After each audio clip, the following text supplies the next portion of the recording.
மானாமதுரையில இரட்டை கொலை நடந்து அந்த வழக்கானது பேசும் பொருளாக இருந்து ஆகாஷ் அப்படின்ற இளைஞரை காவல்துறையினர் கைது செஞ்சிருந்தாங்க. அவரும் கஸ்டடியலத்துக்கு உள்ளாகி அந்த வழக்கானது மிகப்பெரிய பேசும் பொருளாக மாறி இருந்தது.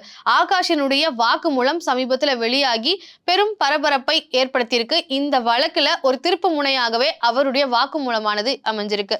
ரிமாண்ட் ரிப்போர்ட் மாஜிஸ்ட்ரேட் கிட்ட ரிமாண்ட் ரிப்போர்ட் வந்து ஆகாஷ் அவர்கள் கொடுத்திருந்தது.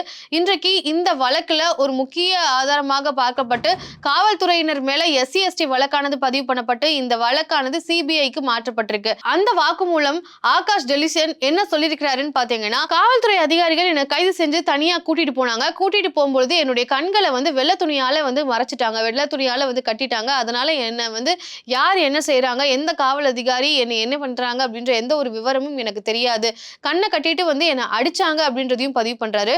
என்னை வந்து படுக்க வச்சு என்னுடைய காலுக்கு அடியில கற்களை வந்து கற்களுக்கு மேல என்னை படுக்க வச்சு, அதாவது என்னுடைய காலுக்கு அடியில கற்கள் மேல வந்து சாக்க விரிச்சு ஒரு இரும்பு கம்பியால சங்கிலியால வந்து என்னோட காலையே அடிச்சாங்க. அதனால என்னோட கால் வந்து உடைஞ்சு அதுல இருந்து ரத்தம் வர ஆரம்பிச்சு காலே வந்து உடைஞ்சிருச்சு அப்படின்ற மாதிரி அந்த வாக்குமூலம்ல அவர் கொடுத்திருக்கிறாரு.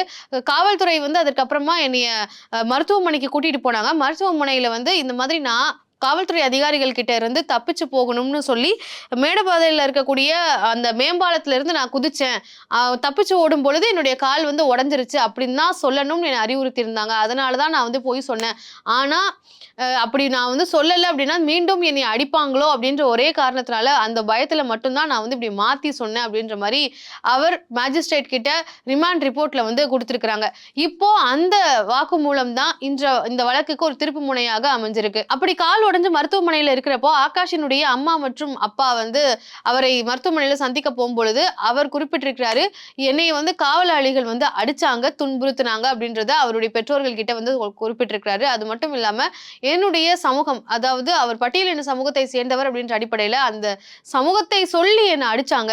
ஒரு பட்டியலின சமூகத்தை சேர்ந்தவனாக இருந்து கொண்டு உயர் சாதியில இருக்கக்கூடியவன எப்படி உனக்கு வந்து வெட்டணும்னு தோணுச்சு, நீ எப்படி அப்படி செய்வ அப்படின்னு சொல்லி என்னுடைய சாதியினுடைய பெயரை சொல்லி என்ன அடிச்சாங்க அப்படின்றதையும் அவருடைய பெற்றோர்கள் கிட்ட பதிவு பண்றாரு. அதன் அடிப்படையிலையும் தற்போது அவர் மேல இப்போ அவர் இறந்திருக்கிறாரு, கஸ்டடியல் டெத்ல இறந்திருக்கிறாரு அப்படின்ற அடிப்படையில அவருடைய வாக்குமூலம் இப்ப வெளியில வந்திருக்கு. ரிமாண்ட் ரிப்போர்ட்ல அவர் சொன்ன வாக்குமூலங்கள் இது எல்லாத்தையும் அடிப்படையாக வைத்து தற்போது காவல்துறை அதிகாரிகளுக்கு SC/ST வழக்கு, யாரெல்லாம் அதுல இன்வால்வ் ஆயிருந்தாங்களோ அவர்கள் மேல SC/ST வழக்கு வந்து பதிவு பண்ணப்பட்டிருக்கு. அதே மாதிரி இந்த வழக்கை CBIக்கும் மாத்த சொல்லி உத்தரவிட்டிருக்கு உயர்நீதிமன்ற மதுரை கிளை. இந்த வழக்கை விசாரிச்ச விக்டோரியா கௌரி அவர்கள்கிட்ட காவல்துறையினர் வந்து இன்னொரு விஷயத்தையும் வந்து குறிப்பிடுறாங்க. இந்த வழக்குல ஆகாஷ் டெலிசன் வந்து இறந்துட்டாரு அப்படின்ற தகவல் தெரிஞ்ச உடனே ஆகாஷ் டெலிசனுடைய பெற்றோர்கள், உறவினர்கள் எல்லாருமே சாலை மறியல்ல ஈடுபடுறாங்க.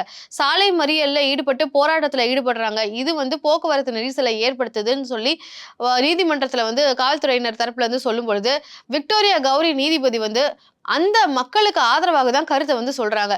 நீங்க உங்களை போராட்டம் பண்ண வேண்டாம்னு சொல்லல, ஆனா தேசிய நெடுஞ்சாலையில போராட வேணாம், தேசிய நெடுஞ்சாலையில தான் போராடுவேன்னு சொன்னா நீதிமன்றமே உங்களை வந்து அந்த இடத்துல இருந்து அப்புறப்படுத்துறதுக்கு உத்தரவிடும்.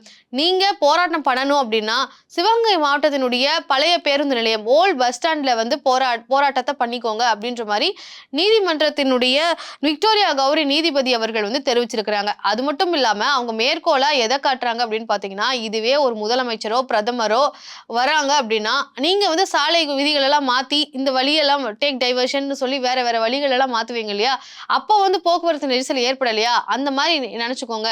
இது மக்கள் தானே வந்து போராட்டத்துல ஈடுபடுறாங்க அப்படின்ற மாதிரி மக்களுக்கு ஆதரவாக விக்டோரியா கௌரி அவர்கள் வந்து தன்னுடைய கருத்தையும் தெரிவிச்சிருக்கிறாங்க. இப்போ போராட்டத்துக்காக வேற ஒரு இடத்தையும் வந்து குறிப்பிட்டு சொல்லியிருக்கிறாங்க. அதே மாதிரி அவர்களோட வழக்கறிஞர் பிரிவு குழுவையும் வந்து அனுப்பியிருக்கிறாங்க. ஆகாஷ் டெலிசன் வந்து இறந்துட்டாரு அப்படின்றது பெற்றோர்களுக்கு தெரிஞ்சதுக்கு அப்புறமா அவங்களுடைய தாயார் வந்து கண்ணீர் மல்க பேட்டியும் வந்து கொடுக்குறாங்க.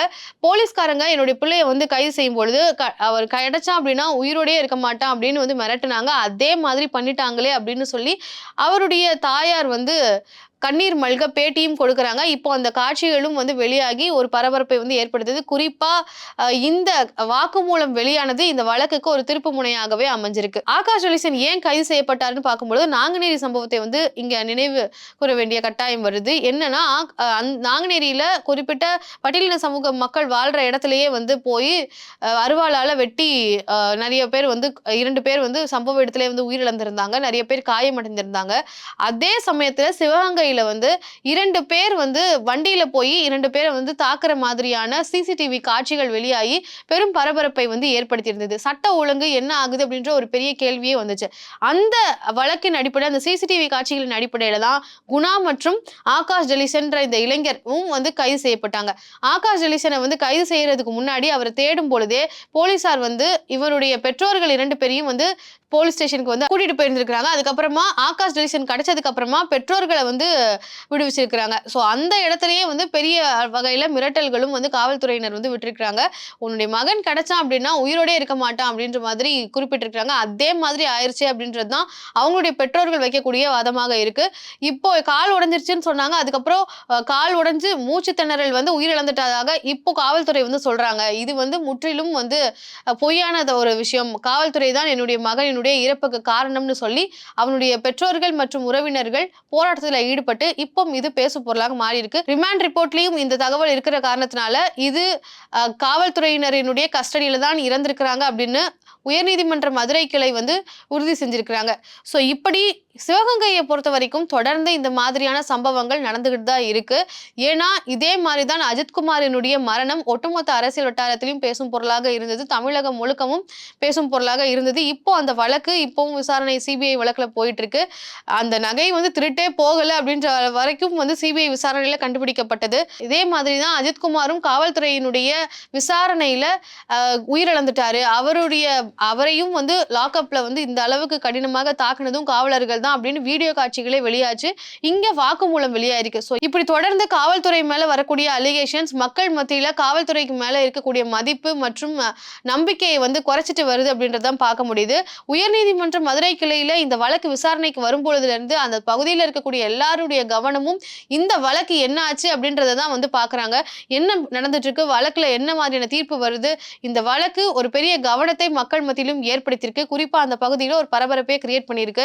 வழக்கு விசாரணைக்கு வரும்பொழுது கூட மக்கள் இதை கவனிக்கிறாங்க அப்படின்னா காவல்துறையினர் தொடர்ந்து இந்த மாதிரியான சம்பவங்களை ஈடுபடுறது, சம்பவங்களை செய்யறதுனாலேயே வந்து இந்த வழக்குகளானது மக்கள் மத்தியில பேசும் பொருளாகி காவல்துறை மேல நம்பிக்கையும் வந்து குறைக்குது. சோ தவறு செஞ்சிருந்தாங்க அப்படின்னா காவல்துறை முறையான வகையில விசாரிக்காம அதுல ஏதோ ஒரு வகையில இப்போ பட்டியலின சமூகத்தை சேர்ந்தவர் அப்படின்றதுனாலேயே இந்த அளவுக்கு கடினமாக வந்து விசாரணையானது நடத்தியிருக்கிறாங்க அப்படின்னு பல பேருடைய கருத்தானது இருக்கு.